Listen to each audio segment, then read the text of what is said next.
Okay, Janine, are you sharing your screen or is? Apologies. Are you just going to bring up that resolution in terms of Councillor Dunbar-Smith's point in terms of the use of the residual funds and the Regional Development Fund reserve?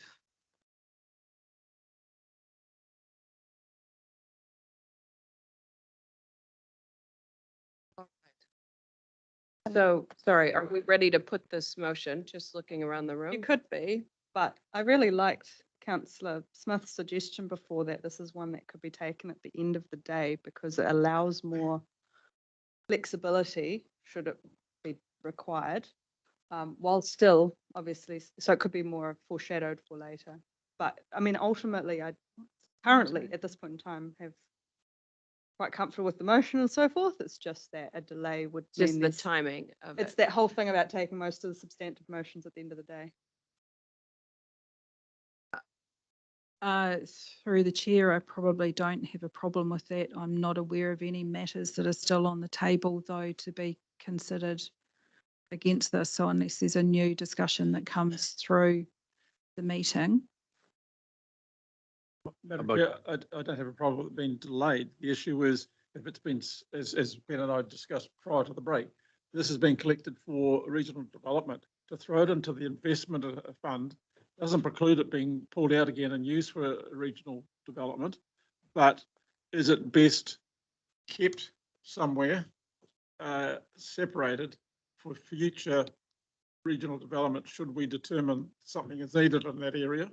Or is it best to throw it into a pool where it gets lost, but it's tagged money and can't, the fund couldn't be fully utilised if we decided to pull it out and do something with it? And not that I'm suggesting that we want to do that. Just a comment. So through the chair, if this money was to be returned to the investment fund, then access to this funding beyond that point in time would be guided by Council's Statement of Investment Policy and Objectives, which is still subject to review. That's a piece of work that needs to be undertaken over the next few months. There is no ability for Council to access the investment fund funds for purposes that are, or in ways that are not set out in that policy. Yeah.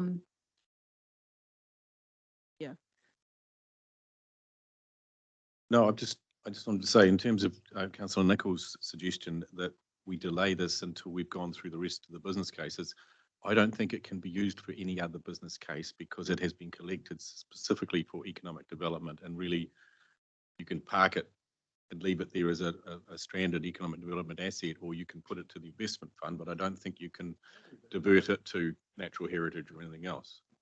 Is that correct? That would be my interpretation as well. I think if you were to put it to a different intent, you would need to be consulting with the community on that.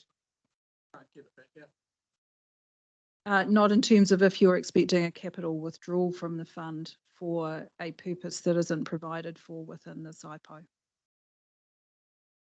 Well, we don't actually allow for capital withdrawals from the policy, from the fund. What about the concept? I mean, it's only 12 months to the next annual plan. You know, we could have time to, if I've heard people talking about natural heritage and a few other bits and pieces, it's only 12 months to the next annual plan. We could do something then, which gives us time to really make sure we're happy with it rather than an on the fly decision today. Right. Presumably we'd have to consult. Yeah, so yeah. Yeah. So that would be the consequence of that is, look, at the end of the day, the money sits within Council's books. It's a classification thing. It's a decision here does not impact on the setting of proposed rates for this long-term plan. It doesn't have a rating impact. It is the point that if you want to, in my view, if you wanted to use these funds for a different purpose, you would need to be consulting on it. If you want to look at that through an annual plan, that brings with it a consultation process that we don't provide for financially, at least within an annual plan process, but we can deal with in council's hands. There's no, as I say, there's no rating impact as a result of this decision. So it's just a point Noel's railing. So if this money just gets put back to the investment fund, there are ways of bringing money out of the investment fund at a later date for other purposes that council chooses to use it for. Is that correct? As long as they are provided for within the statement of investment policy and objectives. And so other than the return from the fund and the distribution, which is assumed to go as a rate subsidy, if you want to withdraw capital from the fund, which is effectively what you would be doing if you put this back in and then want to take it out, that would need to be provided for within the SIPO. Okay. Well, I mean, the motion was simply to help clear up something that's sitting there in a pot. I'm just looking for the best direction on what we should be doing. All right, Councillor Hughes. Can I suggest, like, I'd like to see it go back into the investment fund as well, but we achieve the same means by having it sit in a bank account, earning interest, which will probably be about 5% or something, close to 5% at the moment. I don't, Janine can tell us. And then we've got an opportunity in 12 months' time to determine what really should happen to that fund, rather than trying to rush a decision now. Okay. Just on that, in that case, I'm happy to withdraw the motion. So do I need to ask the seconder if they're happy to withdraw the motion as well? Yeah, could I Okay, have my turn Oh, sure. before? Yeah. sure. So yeah, that was what I was concerned about, I think, because, well, all along I've been talking about, we were pausing the Regional Development Fund. We saw some initial work had been done on a revision of the terms of reference. And that's what I'm concerned about, is the cessation, as opposed to some careful thinking about how what we we utilize it. should be doing with it, whether we should be persisting with it in some way, whether Mhm. we should be putting it back in the investment fund or whatever. But on the fly today, to me, is just, I'm not comfortable with that. Oh, So can I maybe clarify for that? The proposal that has been included in the business case before council and the basis on which the budget has been set is that the Regional Development Fund ends. So it is closed at the moment to new applications. And effectively what we would be doing is going out to the community and saying, we're no longer providing a regional development fund. Our support for regional economic development now looks a lot like the funding that we have for Te Waka, and it is limited to that. So all I think this was trying to do was to tidy up the fact that we had set funds aside for regional economic development, that if that fund is being terminated, there is no use for that moving forward. So how do we account for it? There has been no discussion through these of a reconsideration of have we got the Regional Development Fund right? Do we want to look at a different policy for it? The position has been that we will not be operating a Regional Development Fund moving forward. and so this is putting the fund, or what you're suggesting is that we then need to put the fund somewhere. We do, and if that's a decision that council wishes to hold off for 12 months, that's absolutely fine. It will sit in a reserve. Yeah. We can look at, I think we need to undertake a review of the statement of investment policy and objectives for how the fund is managed, and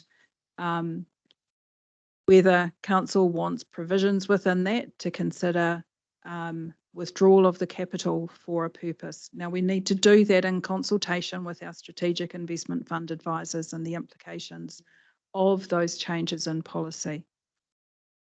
Okay. That's a conversation that is yet to happen. Yes, Councillor Smith. Thank you. My concern is it's collected for a certain purpose through the rating mechanism to throw it into the investment fund, would then lock it up and not be able to be used for the specific purpose it was collected unless something was changed with the policy. So it's easier to hold it in that reserve within council, as Bruce has alluded to, for at least 12 months until we have a mature discussion about it, and the options can be considered until then. So I appreciate Ben has withdrawn the motion. Just Yeah, so for clarity, did we collect rates associated with this fund? We did not collect rates. This was money that was put aside from returns from the investment fund. Okay. Yeah. So, So just So so it is everybody not- is clear, Okay, so this it's- isn't like a targeted rate. no. So we can repurpose it then. By the stroke of a motion. Can I be really clear? My perspective on this is that that fund, council had made previous decisions around reducing the rate subsidy that was provided from returns from the investment fund for the purposes of providing for regional economic development. That funding has been set there for that purpose. The decisions that have been made through the meeting to date around access to the residual funds have, in my view, been aligned with that purpose of regional economic development. I think if you start wanting to look at those funds for a different purpose, you need to consult with the community on what that new purpose is. It's park that my, for the minute. it's my, just park my it. view, my opinion, right. I guess, We- advice. We have withdrawn this and we have discussed this. I do have a speaking order of Cookson, Nickel, Hughes, Clarkson, and Dunbar Smith. Just be very clear that you need, that there is something substantive that you are adding to this. So Counselor Cookson. Sorry, Chris, Chris and Bruce, can I get you to hit your lights so we can get a red light? But now I'd rather just leave it there, tell you the truth, and not actually disband in it, but don't use it unless it's something majorly significant comes up. And I'm just thinking of one right now, and I got the phone call for it then, was the Blue Springs. But I'm not saying that we should invest in it, but I'm just saying I think we should just leave it alone. And if there's something substantially comes up in our community, then we should consider it at the time. But I just don't want us to get hung up on that we have talked about in these business cases, the cessation of the Regional Development Fund. So that's what we've talked about. I don't want us to confuse that decision with where these funds then sit.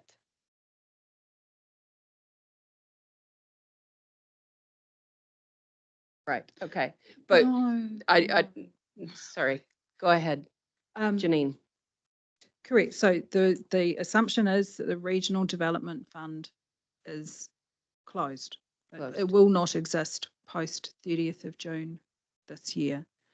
The consequence of that decision is that we have $3.9 million that had been set aside for that purpose, that council's considering what you do with. There's consideration of 1.5 million of that being applied to fund Te Waka. So this was about the residual there.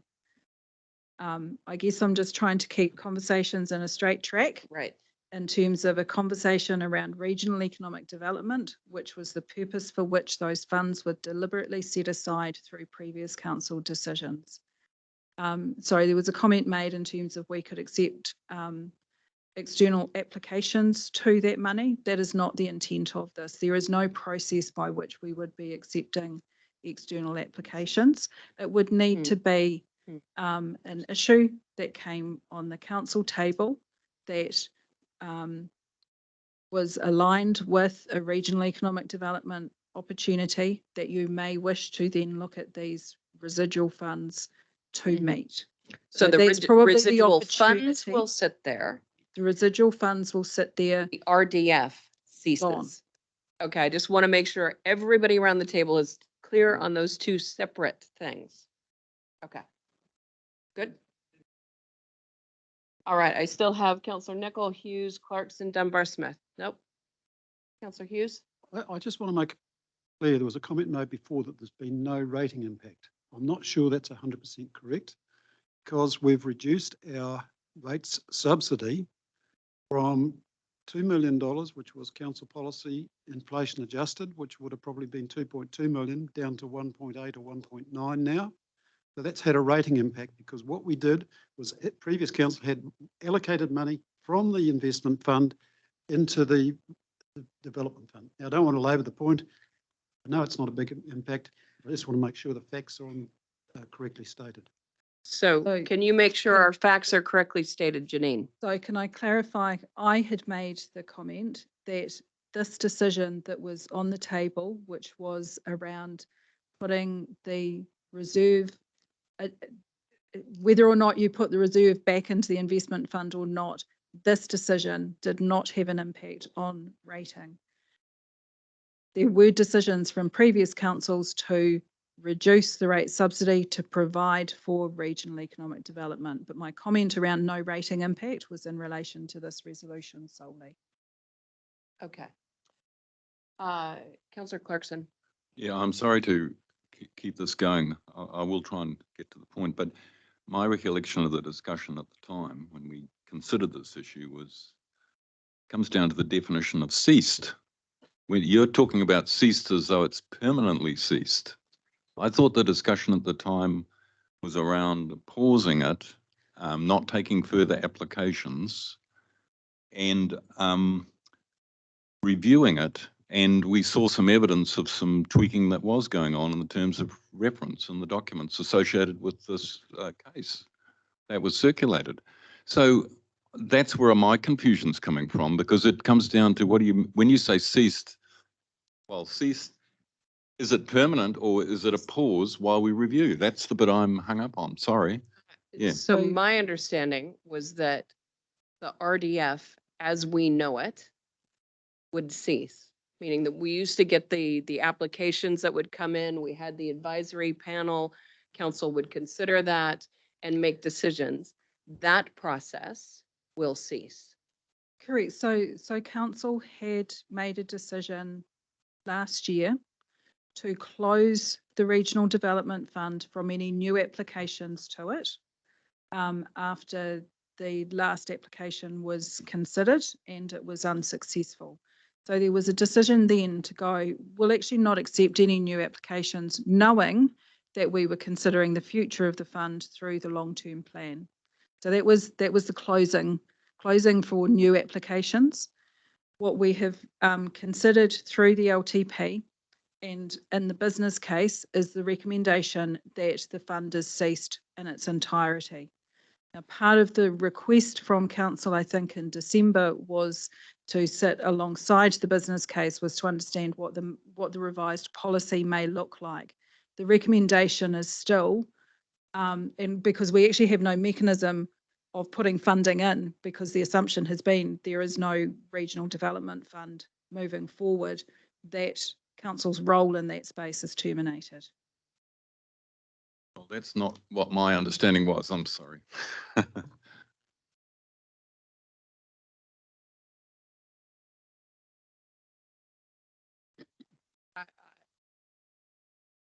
That was my understanding, but and it doesn't, because my understanding is that, yes, the RDF as we knew it would no longer go forward.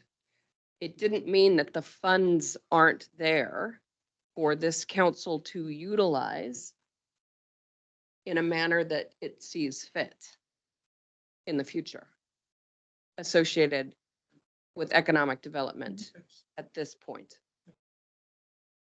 That is that a correct statement that I just?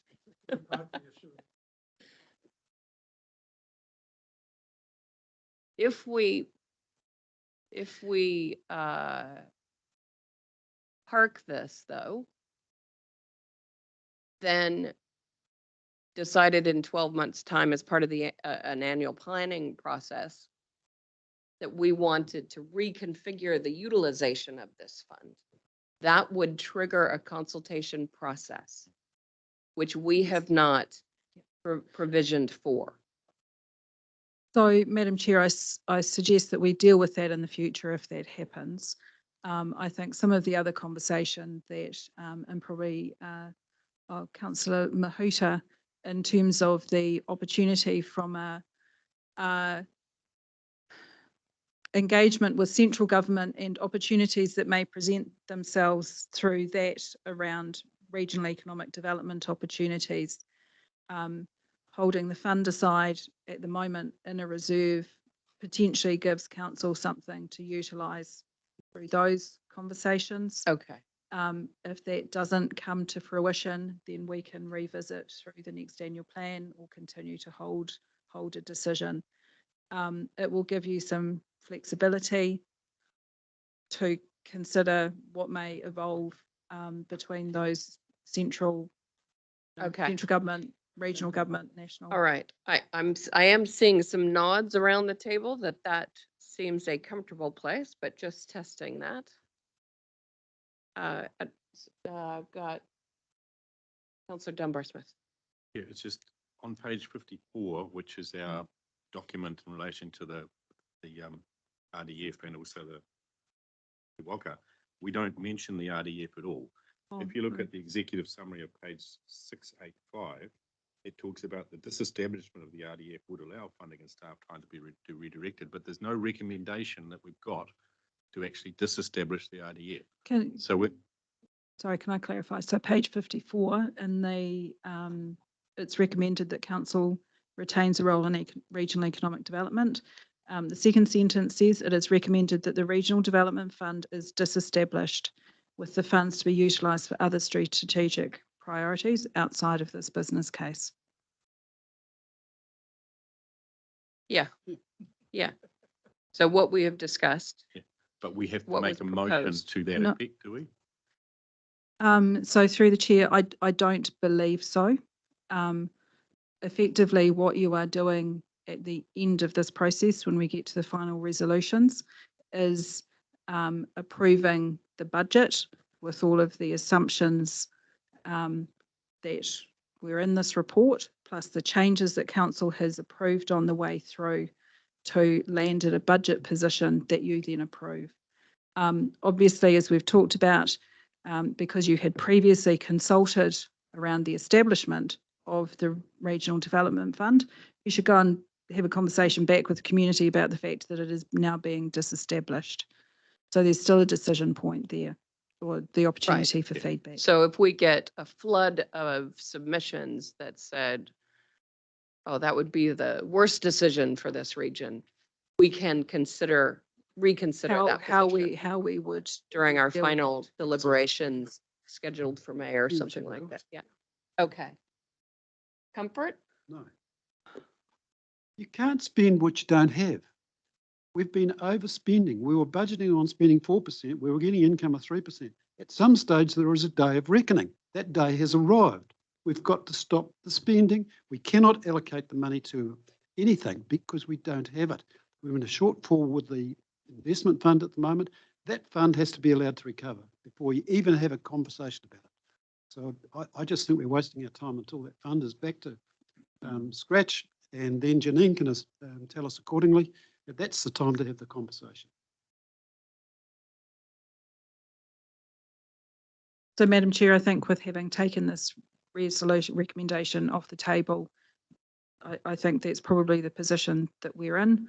Yeah. There's no call on that funding at the moment. It will sit there subject to any future decision that may come before council, be that in response to an opportunity to partner with central government or locally, or through a future planning process whereby those funds are returned permanently to the investment fund. All right. Okay. Let's move on. Okay.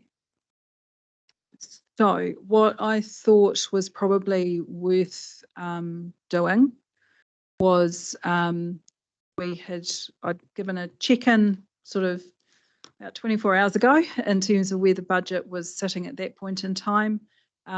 Just from that point, what other decisions have been made, where the budget is now sitting with, from my perspective, all of the matters having been canvassed and in a position agreed on, so that council is clear on that. I would like to run through how the consultation document is shaping up in terms of what might be included in there. Unfortunately, it is probably at a reasonably conceptual level at the moment. We need to go away and work up the actual stories and the options for consultation. once we've done that, then I think we are in a position to move to the remaining recommendations, which Dave has got all lined up for us to run through, which will culminate in the final recommendation, which is the setting of the proposed budget and the rating impacts of that. Okay, but you're going to put up the Yeah, I'll give budget you- now yeah, as it what- looks, so yeah. everybody is clear on on exactly where it's all where- shaking yeah. out. So I will Okay. just share my screen again.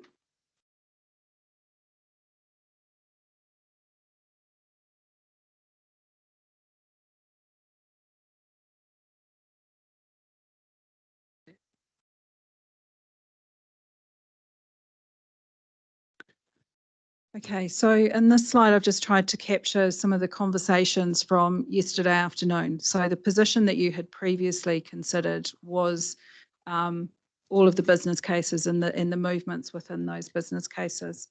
Yesterday afternoon, we had a look at a number of public transport areas. So the special events budget set at $100,000 per annum. You considered the public transport fares increases in the regional rating policies. So they were agreed and in line with the basis on which the budget had been before you. There were funding policy changes for the permitted activity monitoring and primary industry engagement. Confirmed cessation of the Regional Development Fund. Sorry, I thought I'd actually taken that one out. And funding for Te Waka reduced to $500,000 per annum for a period of 3 years, with that to be funded from the residual Regional Development Fund reserve. And we have removed the funding that had been included in the budget for the Waikato Housing Initiative. So with those final changes on board, this is the position in terms of the rating impacts. So the updated position at the bottom as compared to the opening position as per the staff report. So you can see there increases in rates revenue from current ratepayers and across the first 3 years of 6%, 8% and 3%.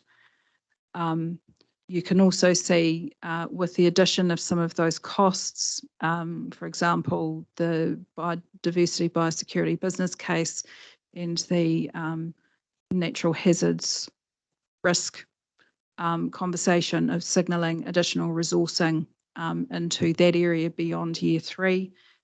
Year 4 has gone from a negative into a moderate positive, and then we sort of bump around the zeros for the outer period of the plan.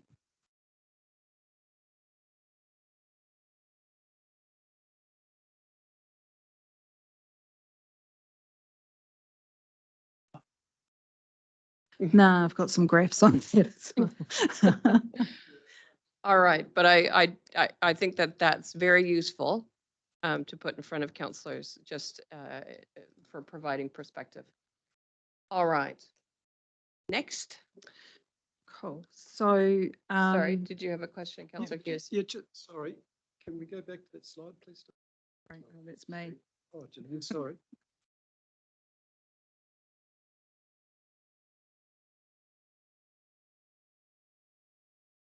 Then in 27-28, there's been a significant shift between property rates and targeted rates. Is that, doesn't right to me? Sorry, no, it's well out into the future. So the trend changes quite significantly. Can you explain that, or? Was that shifting? Goes, well, we're moving along. If you look at the all property rates, it's going, 3.6, 2.9, 1.7, then it jumps to 8.2. Target rates 12.5, 14.1, 5.6, and then negative 7. Just looks like an outlier. Yeah, sorry, I'll need to Yeah, I'm not asking have that a for look. now. Just it needs to be looked at. Yeah. No, it shouldn't be in terms of a decrease. I can have have a look at that unless Catherine, you've got Sorry, something sorry, Angela. that you're seeing that's jumping out. There should be something that's Just that changed. looks strange. No, There is, I guess it's always the thing of it might not be the change in 27, 28. The movement is obviously contingent on the movement from the year before. So, you know, we've reduced year 1, so year 2 looks a bit higher. Year 2's higher, so year 3 comes down a bit. But let me have a look through the changes that we've got registered and just see if I can work out what that Trends might don't be. normally change that much. Yeah. all right. Thanks for sharing that. What's next? So consultation document. Want me to do it, Dave? Is it going to be easier? Then I can be in charge. I'll share my screen.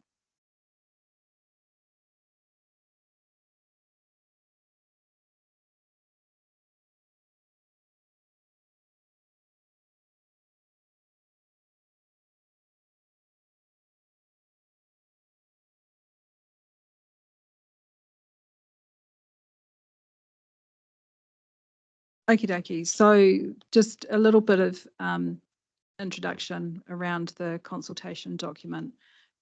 This is the mechanism by which we engage broadly with the community in terms of the matters that council has considered.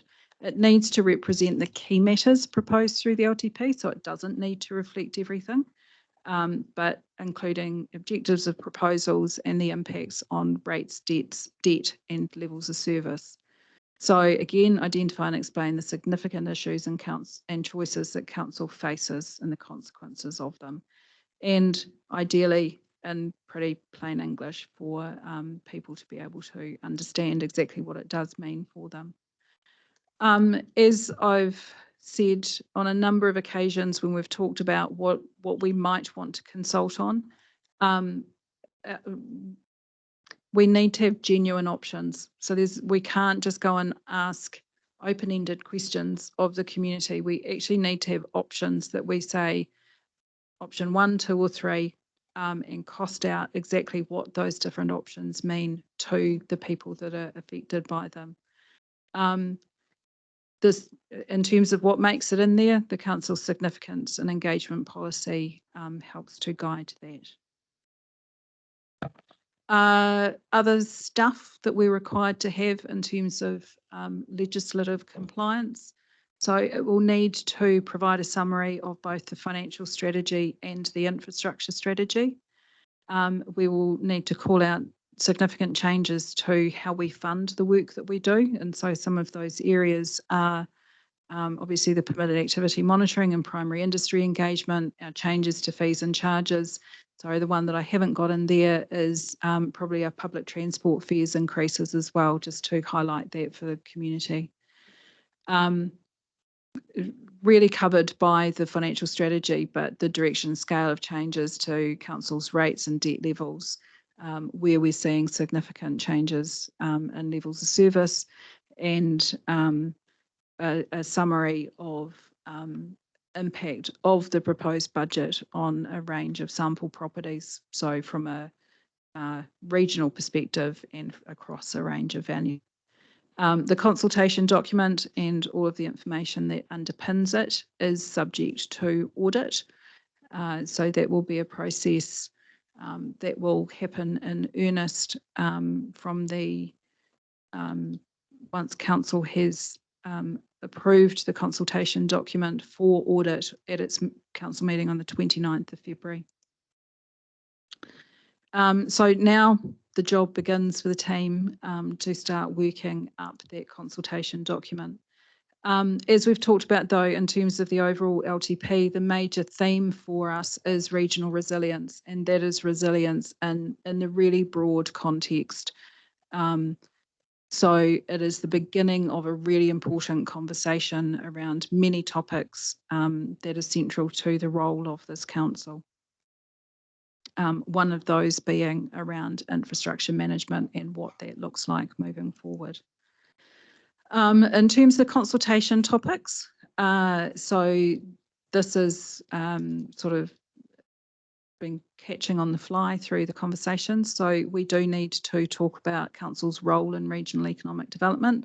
So that cessation of the Regional Development Fund and the continued funding for Te Waka, if that's the way that council will actually, I guess, give effect to its role within this space outside of the benefits that the work that we do naturally create. I have a question up there in terms of, obviously, there's a preferred option for council around how we fund that. Is there any desire to ask around options for other ways that that may be funded? I suspect not, but Just on Councillor that, Dunbar Smith. I mean, will we ask them if they want us to take over the rating of their, oh, sorry, in terms of public transport. Yeah. that regional rating for public transport? We'll Yes. presumably ask communities if they want the regional council to take over. Yes, so that's so that's the first question of should we? Our assumption is that we should, for all of the reasons that Sarah outlined yesterday in terms of the efficiency and simplicity of actually being able to deliver public transport for the region. But obviously there's a status quo option in terms of how services are currently funded, which sees that distributed model. But just going back to your previous question, you were canvassing councillors there, weren't you? Yeah. About I'm not hearing an appetite through the conversations in terms of should we look for a different option. But you're just asking, would we want to ask the community how would they best see the funding of the facilitation of economic development in the Waikato region? Can we do it as broad as that? Because Yeah. I'm assuming when you originally put this together, you were referring to the proposal around a targeted rating for businesses. correct. That's not the motion that we have already agreed on, but you're just asking us, is that a conversation you would like this consultation to facilitate? Is Yeah. how that gets Yeah. funded? And I think the conversation in this space is, and I think with Dave, we've taken the recommendations as they were presented in the report out off the table for council. The consultation was around how does our community see WRC's role within regional economic development and how do we best give effect to that? I think council's got a position on that in terms of we actually think this is this is the space where we can support and add value through its funding of Te Waka, but we don't think that the Regional Development Fund is actually the appropriate mechanism. So I guess this is where we need to do the work of shaping up the conversation that will sit in the actual document. I would certainly support a broader contextual conversation around how economic development is funded in this region, and would love to hear from the community and businesses and other institutions how they would like to see that sitting and where regional council's role might be in that. Yeah. But I wouldn't, I guess I'm not wanting to see that question go to the specifics of shall we have targeted rates. Yeah. So I don't know how that question that I'm interested in hearing a response to sits around the clear options and the clear budgets and that you referred to at the start of this discussion point. So yeah, and I think the one that probably does have a financial impact is the cessation of the Regional Development Fund. And if council was to continue to do it, then there's a cost of that. And so council's preferred position is obviously that we don't, but that needs to sit in the context of that broader conversation anyway. Okay, I'm gonna go let Janine go finish off this slide. If there was anything else on here, then we'll. Yeah. So biodiversity and biosecurity. So what I've got up there is, I guess, an acknowledgement around council proposing to increase investment into this space, but that we've had to consider the pace at which we can make those additional investments, being mindful of the affordability of this for our community. What I have heard is some conversations around wanting to test the pace of that increased investment. For example, further increasing investment into the community-focused funding through the Natural Heritage Partnerships Program, recognising the significant benefits that we can generate for the region by working in that way. So I think where we'd landed with the budget as it sits at the moment is that natural heritage partnerships rate probably sitting somewhere in the $8 to $9 per property range. There is with this probably the opportunity to go the $10 or $15 type option, but I think around a specific objective in this sort of partnership space, acknowledging the leveraging. But really, council's view on that, if I haven't captured that conversation correctly. Anything else in your consultation Oh, topics? so I guess acknowledging there's consultation and then there's informing and communicating as well. So up the top, we've got this section in terms of other work we're prioritising to further regional resilience. So this is an opportunity to talk about those initiatives that we're proposing around Whangamarino and Waikari, noting what we have provided for, but acknowledging the larger challenge in front of us in that space. Water security management, the regional spatial planning, coastal and marine, and the Te Huia rolling stock and service improvements, including the assumptions around funding. And sorry, Dave's got the version of the document that I've clarified this in. It's not in this one, but noting, and I think we need to be really explicit on this in terms of the assumption of a 75% funding assistance rate from Waka Kotahi. As well as the 90%. And the 90% for the on the rolling rolling stock. stock. So just to make sure that that's really clear. Yeah.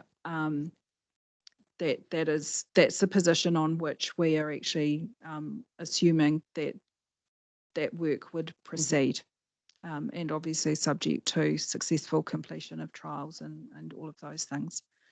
And then down the bottom is what we're not doing.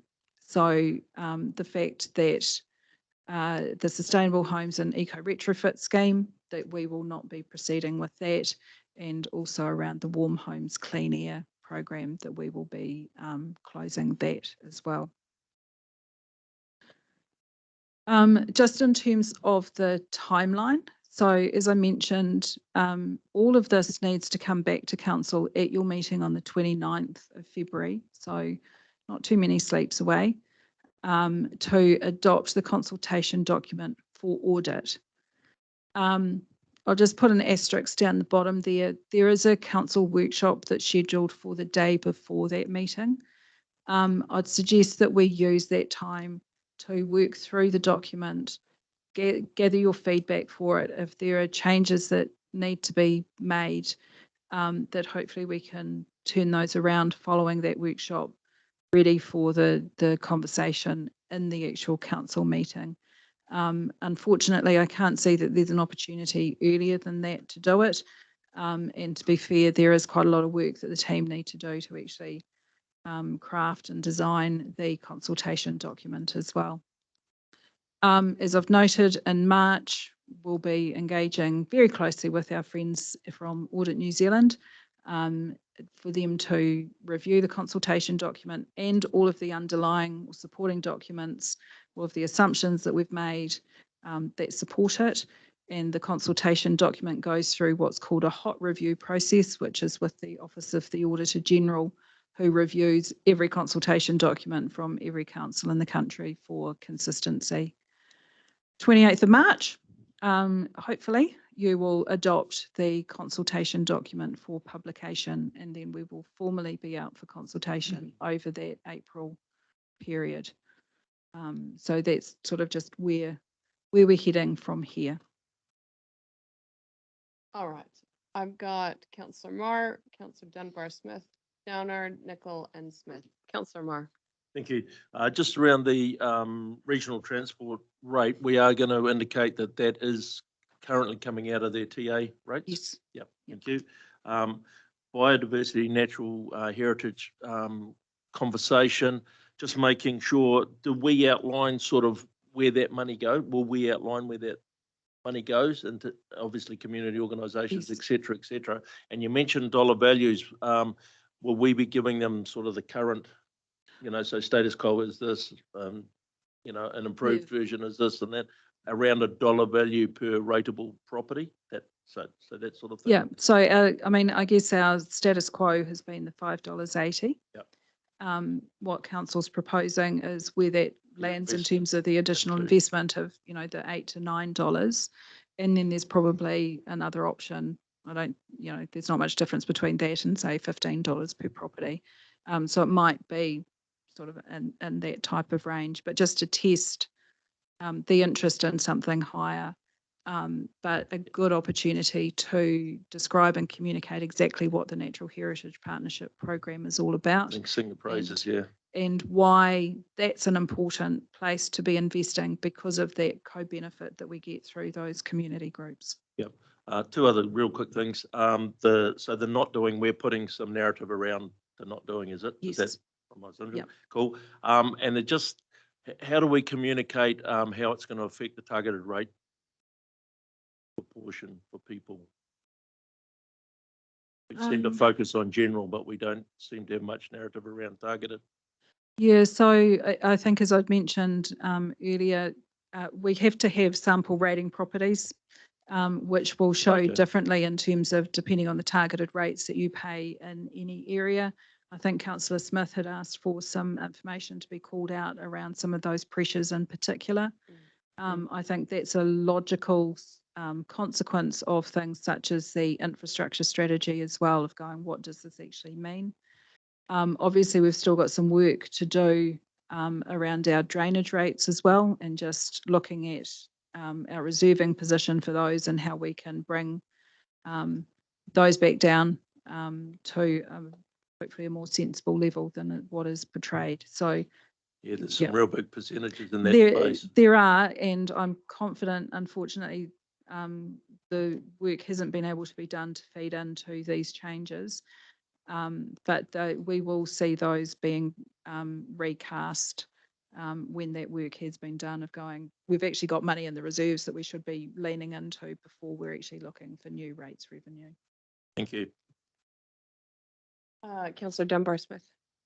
Yeah, similar things to what Warren's noted.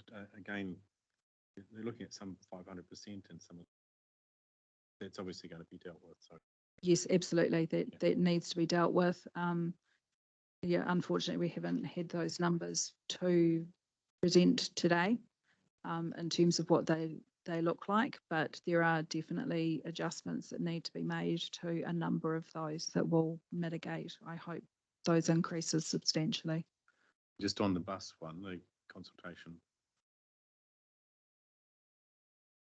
So the reason I'd like to see that explained to people is, like, do they want us to take it over or do they want to sit with the existing council so that they hold their councils, the TAs, feet to the fire for their own rates increases? Because if they're showing the money is shifting across, unless we tell them that that's happening, they won't necessarily know. It'll just be our rate go up, and so I Yeah. just want some Yeah, transparency. we'll ensure that that's Yeah, communicated. yeah, and we do have precedent around consultation on this type of topic. I guess this is at Yeah. a much larger scale, but yeah, absolutely. And just picking up on the particularly the targeted rate areas that have potential to be dramatically impacted, I would like assurance that we will be communicating early with those areas. We've had in the past issues where all of a sudden Yeah, too the late. increase comes through with the next rates bill, and we haven't been proactive in informing those community members so that they can plan.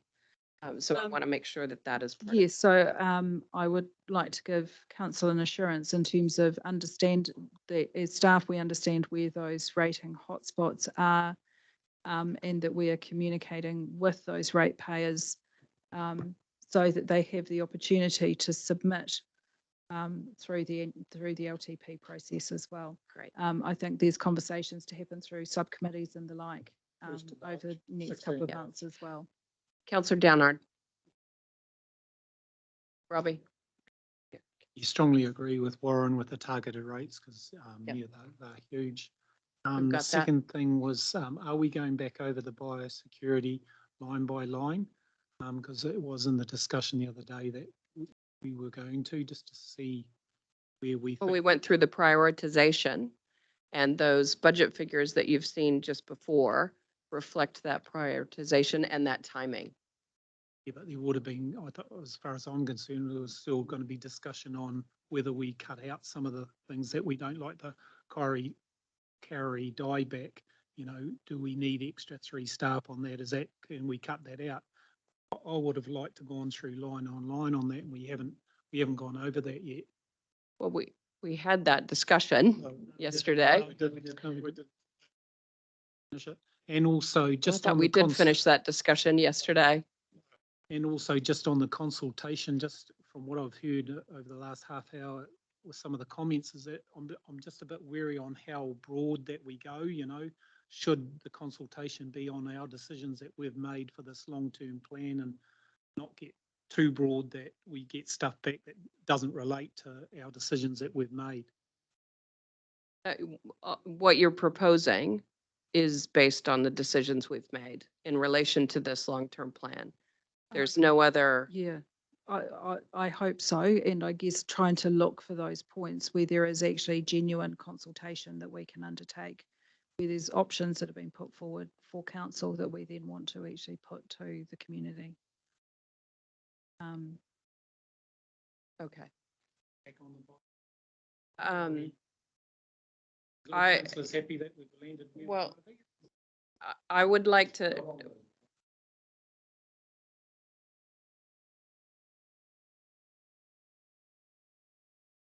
you don't have a mic. Hang on. No, just leave it with me for a second.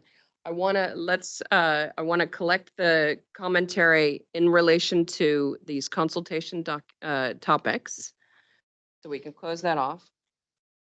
And then we'll consider the request around further detail into a particular business case. All right?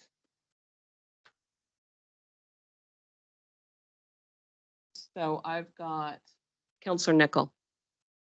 Yeah, cool. Yeah, keen to get through a lot of the major work soon and perhaps come back to biodiversity. But really happy with the consultation topic so far. But I do have a question for Janine around the biodiversity one.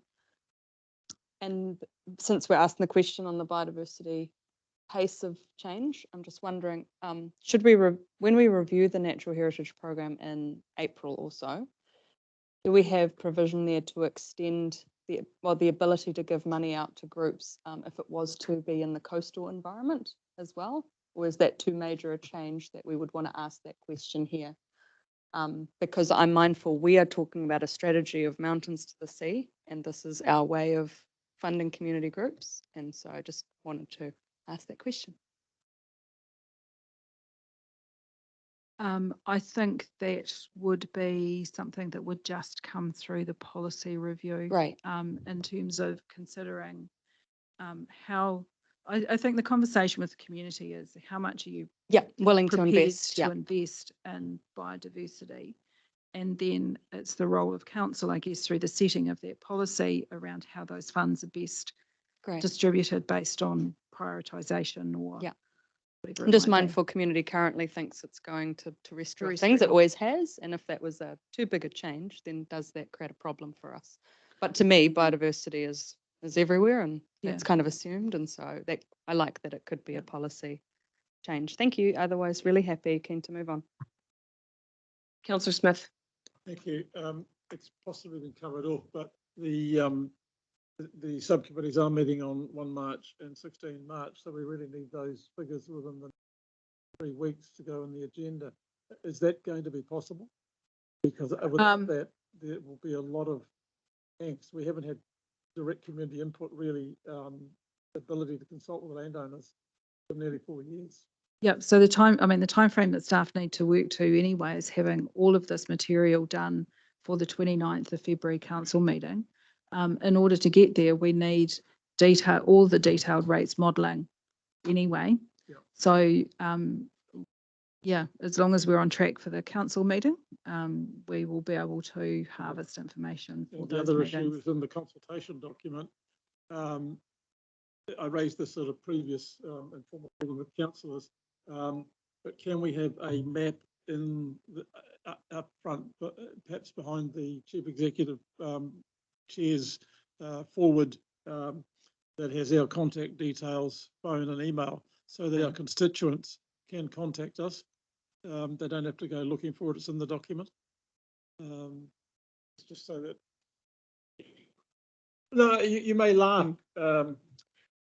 No, But- noted. I think that's an easy thing to add. Yeah, we are, that's coming to our February council meeting, so Yeah, if there's but just- particulars, You'd but pull to capture it now in terms of when DC Yeah. issues That's what I'm asking. got it. Thank you. Anything else? already added. There you go. Councillor Cookson. Thank you, Madam Chair. I just going back to a couple of back there and, like the original budgets were targeted rate increases of about 23% over those 3 years. And now they've hit about 36%. So, yeah. Sorry. Big numbers. So, Sure, what, so can I clarify though, that those Yeah. targeted rates do include things such as the biosecurity rate where new investment has gone in, which is assessed on exactly the same basis as the general rate. So everybody in the region is paying that. It's not necessarily that we're talking about a particular community or parts of a community that are impacted by some of those. So I don't think we've seen any changes through this process in terms of from a catchment perspective. I think the key shift around targeted rates has been in relation to biosecurity. And probably the other area, which is where actually we will be seeing that, sorry, pennies just dropped, in terms of that drop in targeted rates is with the changes to funding around permitted activity monitoring and the primary industry engagement, where we're shifting primary industry engagement into a targeted rate away from the general rate, and a little bit the other way with permitted activity monitoring. So it's probably in that space that the change is occurring. But it's still 36% plus you got drainage rate yet to come. So it's big numbers you're talking about. yeah, we've huge. covered Yep. that and the Yep. need to ensure that we Well, just- are communicating. Yeah, very, really, really clear on the issue, Robbie. All right, I've got Councillor Clarkson. Yeah, I wanted to support the direction of the consultation. It all sounds fine. And of course, we are going to get to see it. We're going to get to see the details. So we'll get a chance to see what's actually written. What we're doing at the moment is talking about a concept. And I also wanted to echo, I think, what our chair was possibly inferring a moment ago about the stage we're currently at and not getting into a scenario where we deep dive and relitigate. Because I think we have heard on all of these topics, and we've had the recommendations of staff.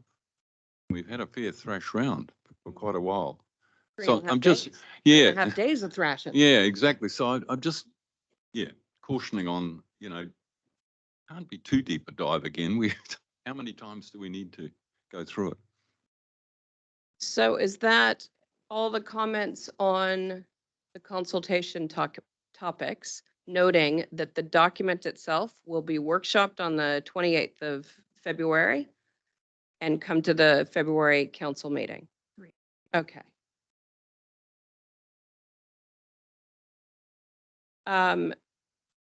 Would you like, This is about the going through the biodiversity biosecurity budgets, prioritising. It was certainly the intent that we'd asked for staff when they put it up, that it was in a prioritised fashion so that it could be discussed. My recollection was that it was the suggestion that it be put in the rephased, I've got the wording wrong, And I thought that's where it had landed, and hence that we'd progressed on that basis.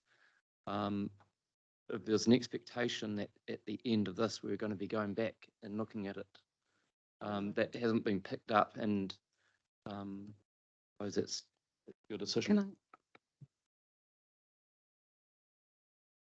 Is there, I mean, my desire is that at the end of this, there is relative comfort that what we end on is reflective of the collective view of this council.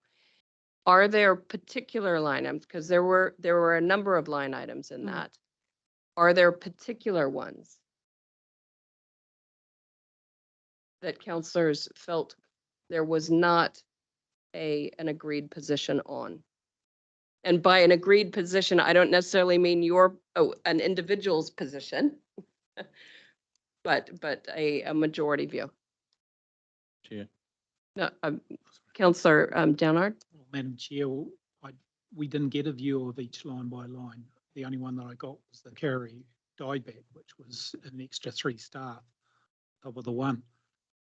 So yeah. So by view, you mean all the detail that's sat behind No, each line, or the? What goes into more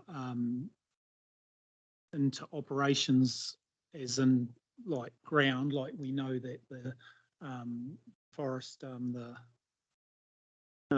Walding Pines, the money actually goes into, you know, again, co-funding and stuff like that, and actually getting the job done. So, you know, I'm a fan for that, but I didn't actually see the breakdown, because Sure. the councillors' feedback that I got in the room was that we may have given the wrong direction to the staff, and when they went from that basic to the better was, you know, we were looking at more into the Heritage Fund because it was, you know, co-funded and actually getting stuff done.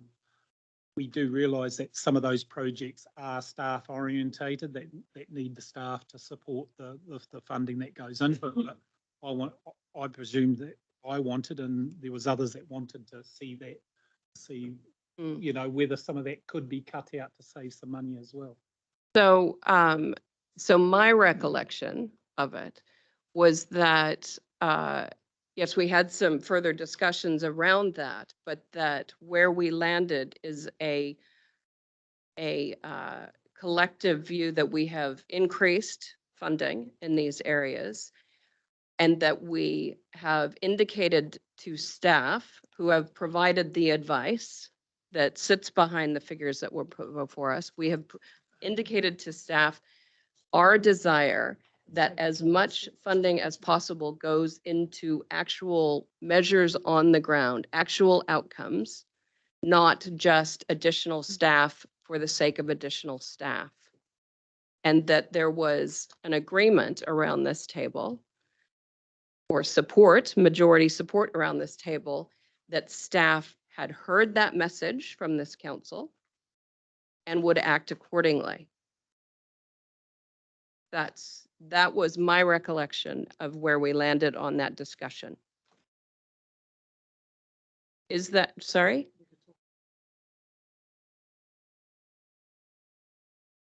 Well, So Councillor Nicol. Can I just make the suggestion that one of us will move the rephased option that is a package?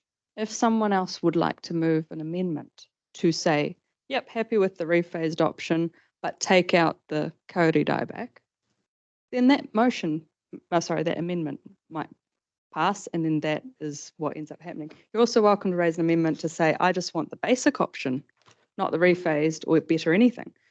And then we do that through that process.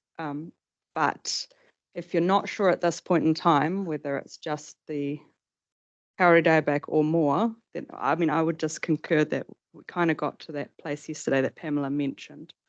But I'm just keen to kind of keep us moving so we're not here till 3 p.m, you know, so. Agree. So I just want to give staff these packages rather than the diving into the detail too much. But because yes, we can continue to talk about what our individual recollections are of where we got to yesterday. I guess I'm looking for those who are asking for the deep dive again, are there particular lines in that where you feel you need a greater degree of, of clarity to feel comfortable with where we are landing on this?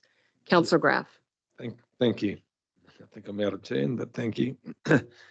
Yes, I think it's important that we get to what Mike was referring to. So It's not which so much the line, line, I'm it's not asking so- what lines? Yeah, well, we haven't got a copy of the document to refer to.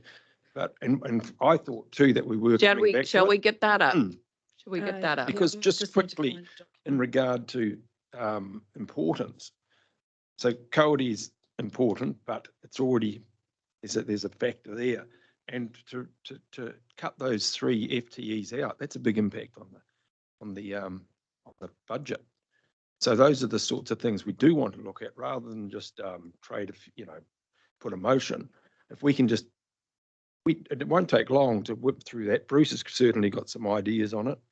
And then we can just agree to take it on. So I don't want a situation where we're going through every no, single so line. that's right. So So if there were for me, the particular biggest, ones- for me, because I've never asked for much through my term here, is terrestrial biodiversity monitoring, keeping an eye on, what's happening out there with not with possums and rats, but with the actual thing we're trying to protect, the species we're trying to protect. Keep an eye on them.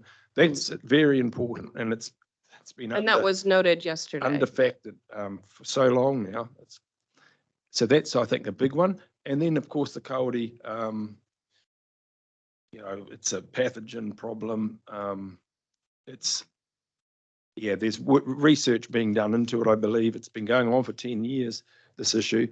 Well, it's obviously taken longer than that. But anyway, that's just what I'd like to say there. Other people may have a few little So what identifiers. what alternative are you proposing on that one? Get rid of the coyote dieback line. We've already got. So no representation. additional resources into Cody dieback. That's what I'm saying.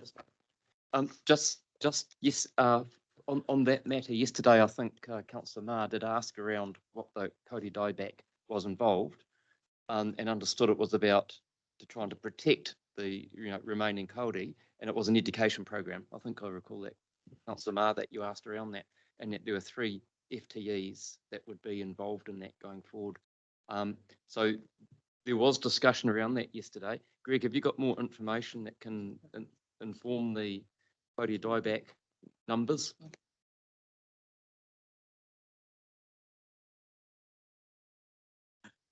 Yeah.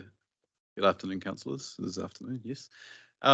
Yeah, so in relation to Cody protection, so current level of service is a fixed term level of service. We have 4 staff that provide that service. One is a permanent role. The other 3 roles are fixed term and dependent on funding at the moment from MPI. And the proposal before you today was to look at a better way of sustaining that level of service, given the changing government funding environment that we're dealing with. The basic option involved 2 FTEs. The better option involved 3 FTEs. That's useful. And that's across a range of work, including community engagement, publication, the kind of work that you've seen come out of the program over the year, I'm sure, and also working with landowners to fence and retire Cody stands to protect them. Okay. Are there any other lines that people need more information on so that they can feel comfortable with where that is? Councillor Dunbar-Smith. Yeah, I'm concerned about an 8% rate increase in. I'm asking, Yeah, Councillor Dunbar-Smith, I'm asking for the lines here. Yeah, I am, but I'm just So saying. that we can so direct I our am thinking. looking at Wilding Pine in year 2 dropping back to 150 and staying at 150 for that 3 time, given that this is in addition to the basic budget and that the carry protection stays at 110 for the 3 years. Given that, and the current investment is already an FTE, and that in the basic option, 2 FTEs are going to be funded from a biosecurity reserve. So there is also funding ready for 3 staff in the basic option. These are additional sums. So I would be taking 70,000 off that, 170,000 off, which would drop us below the 8%.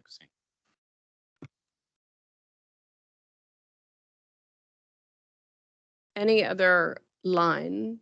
What I want you to do, Gray, is you're hearing all of this because you will know better than any of us around this table the impacts of any proposals, right? So I'm wanting to get them out so that you can respond to whether or not you have any concerns or a degree of comfort with those. All right? Okay. Any, sorry.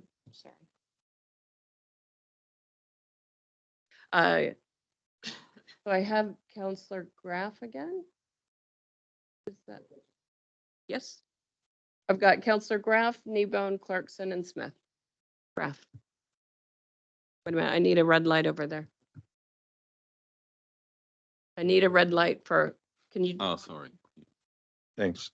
The thing about the Cody is there is work being done. You see you visit the forest, you see the signage, there's the spray stuff going on. There's 3 more FTEs. There's not really, I can't see the benefit of that much extra work. If I could provide clarity to councillors, so this particular line item is about sustaining the current level of service. So we have a current level of service based on four FTEs. 3 of those are only able to be funded through the funding we get from MPI at the moment, which is coming to an end. So this funding, we're able to sustain these roles for a little bit longer through our reserves. But beyond that, this particular line item is about sustaining the existing level of service that you see, particularly on the Coromandel. So just to be clear, what you're saying is if we ditch the line there, no Cody dieback work. So we would sustain the service for as long as we could with our reserves, which is indicated to be 1 to 2 years, and then that service would come to an end. What about Doc? What are they doing there? Yeah, MPI's pulling. So is it? Do they know something we don't? Is it too late? Are they all? I really would have liked to have had all of these questions come out Well, when we were addressing this. Yeah, I case. understand, but we just didn't. Yeah, Yeah, we didn't. were. Yeah, With- we with spent We've had ample this time. stuff for over a week, spent 750 ample time. pages. Come on. If you don't like it, vote against it. If you do, vote it for it. Come on, we've got to go. You've had the- Sorry. Discussions, we're cutting it down to 4 days. I can't see why there should be a rush. We're talking about ratepayers' money. No, I'm money not here. saying I'm rushing this. I'm saying I would have liked to have had this discussion when we were focusing on this particular business case. Yeah.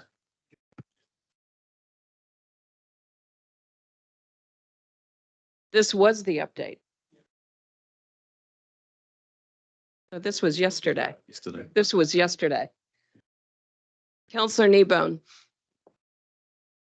It's just simply saying, we've all had the opportunity to talk to any of the directors and no doubt a whole bunch of other staff under them at any time in the last week if we wanted to. That's my point. Counselor Clarkson.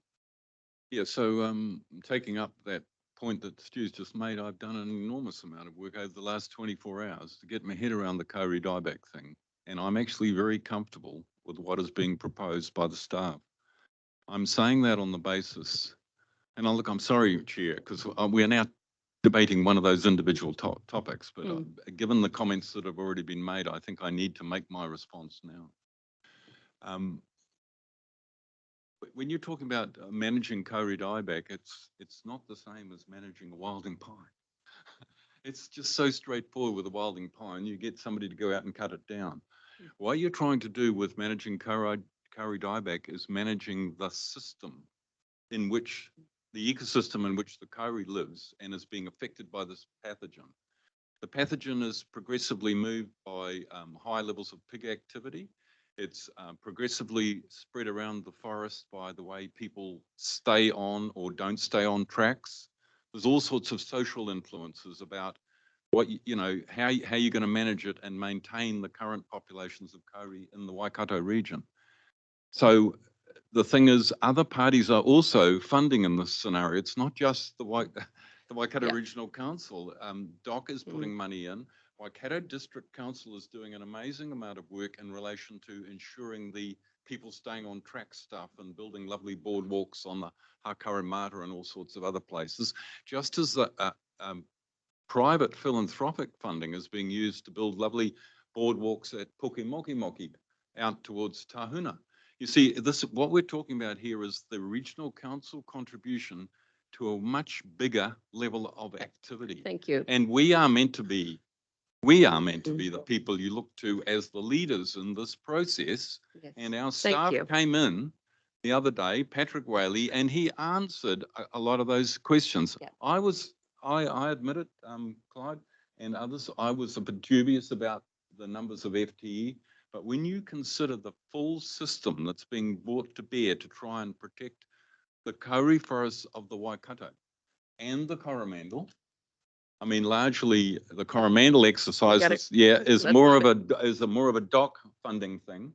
But you know, we have private land involved here in Raglan Harbour and all the way south. There's big chunks of private land and Maori land that have the kauri that need protection Thank as you, well. Councillor Clarkson. These guys are Thank doing you. the education stuff to make sure all of this Thank you. fits together and works. Thank you for that. Councillor Smith. All of that. Look, I looked at this, I said yesterday, we've asked staff to go away. We're taking their expert advice through Patrick. Me, I've got individual lines that I would like to see tweaked and whatever, but this is a package. And I think it's time to put up and shut up. Package. Yeah, and I'd like to see it just adopted. So And I would like to see that happen too, so that we can move forward. All right. What's next? That's no good. I don't think there's proxies in this.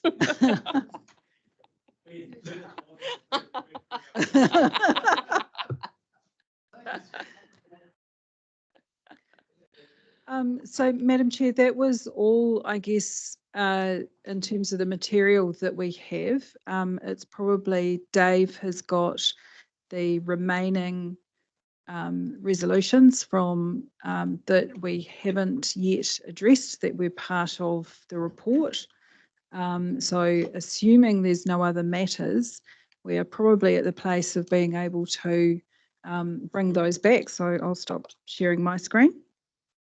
And then Dave can hopefully work his magic and bring all of those up.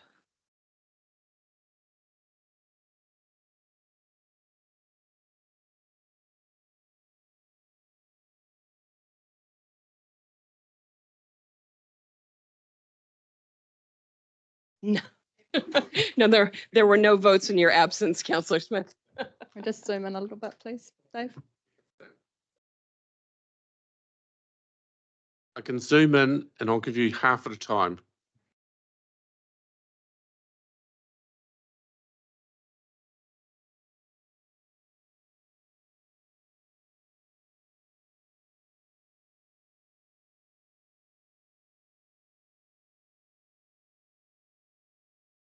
You want to read this, or can everybody read it, or shall we have Dave read it out loud? I'm happy to move it, Madam Chair.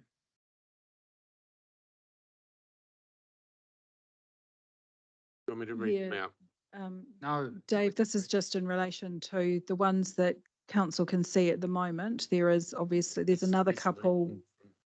We pulled apart, we've resolved 1 and 3 already. But in moving these, Dave, do we just need to consider the other resolutions that are also included in the pack? Yes. Yep. So the one pegged on the bottom here. Sorry, Alright. where is the 1 through, why are we starting at 4? Okay, the reason this starts at 4 is, and we can probably renumber it to 1. In the agenda, the resolutions were set out from 1 to about number 10. We've already resolved the first 3. Which were receiving? or- 1 was receiving, and there were another couple. We did those on Tuesday. Oh, right, yes. So planning assumption, financial and non-financial planning assumptions. It's 2 and 3. There we go. Okay, that's just feels more comfortable. All right, Happy to second those. we've got a mover in Councillor Kneebone and a second in Councillor Nicol. There's the sixth one on the next, well, it's now. So that resolution, which is consistent with the financial strategy, just acknowledges that we do have 2 of our 10 financial years where we're not operating a balanced budget, so operating revenues and operating expenditures. That council determines that that is financially prudent. All right, we have a mover and a seconder, Councillor Dunbar-Smith. I'd just like to clarify, the thing we've just been discussing about biodiversity, biosecurity, is that included in this? Because this is hard Yes, to it is. understand what it is we're supposed to be approving. Yes, it is. So the rephased better case, which was what was presented by staff yesterday, has been incorporated into those budget impacts that I showed earlier. And so we have another resolution, once we get through these, in terms of those setting of the rates revenue, which is inclusive of that whole case. So at what point would we make a vote on that? So through the chair, council has not been voting on individual business cases. What you are doing is approving the package and the total budget, which there are the resolutions at the end of these that will be setting the rates revenue requirements and the impact on ratepayers, which is effectively the approval of the whole, all of the decisions, all of your considerations over the last week. I'd like to move an amendment that specifically relates to the group of activities relating to the biodiversity, biosecurity, so we can have a view on that. So we've got, you can vote against this if you want. But you're voting down everything. The whole thing is up in one. We're not being given individual options. Being mindful, it's only what's going up for consultation, and I assume that in the June meeting, we will go through the business cases more line by line rather than as a package. I'm Just already for Thank you. for Just keen to Councillor understand. Dunbar-Smith about how can a councillor, an individual councillor, either indicate their support or otherwise of.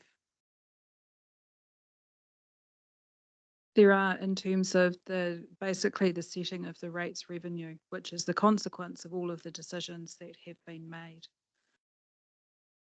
That's it, been done. Through you, Madam Chair, I think that the Councillor Dunbar-Smith is asking if he doesn't want to agree to the whole package, but wants to have a debate about something in it. Does he have to move an amendment to be able to do that? Is that what you're asking, or does he just vote for or against the whole package?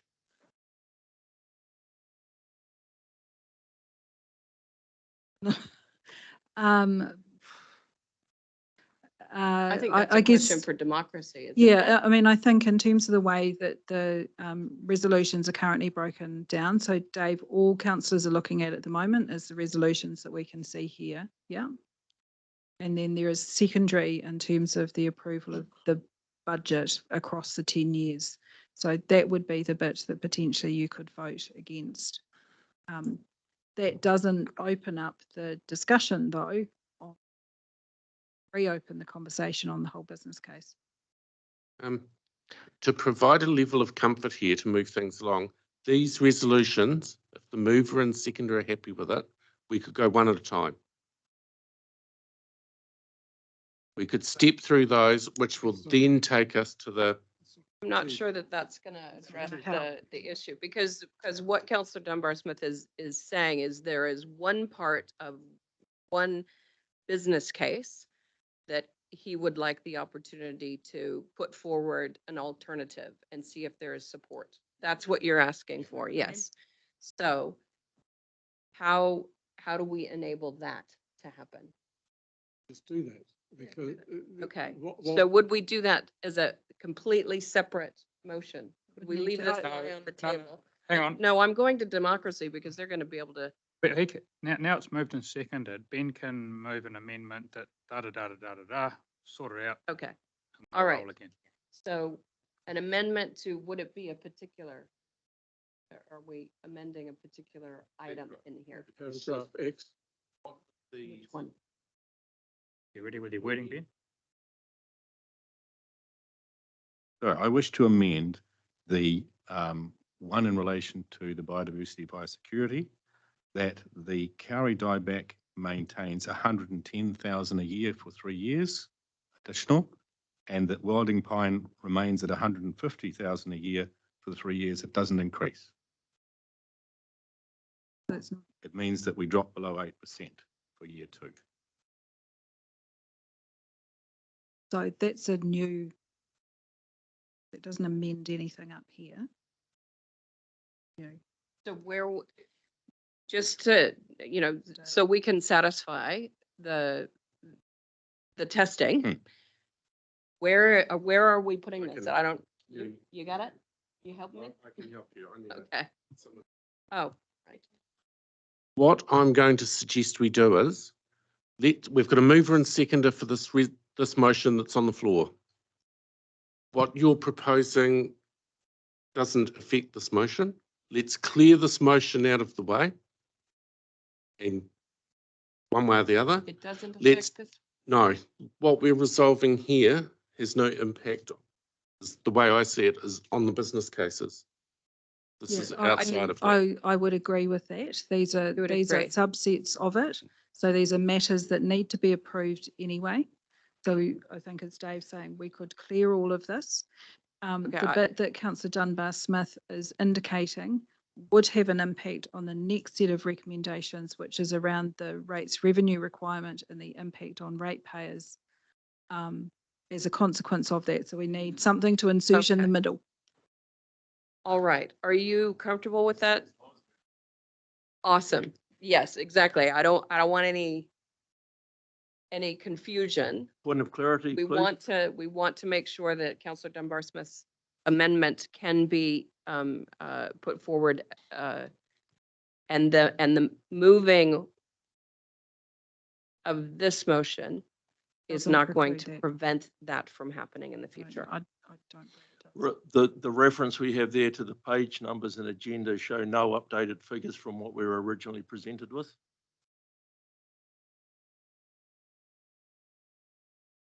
So if I go through those pages, I look at a business case, I have Te Waka still sitting at 750,000. So that is what we started the week with. Okay, we need to get this clear. So I'm going to adjourn the meeting, and we're going to make sure that this gets, we get some clarity on this, and so that we can address the counselor's concerns. No, I would like us to see this out, please. All right, so we're going to adjourn for 5 minutes. It's 1:09. We'll come back at 1:15.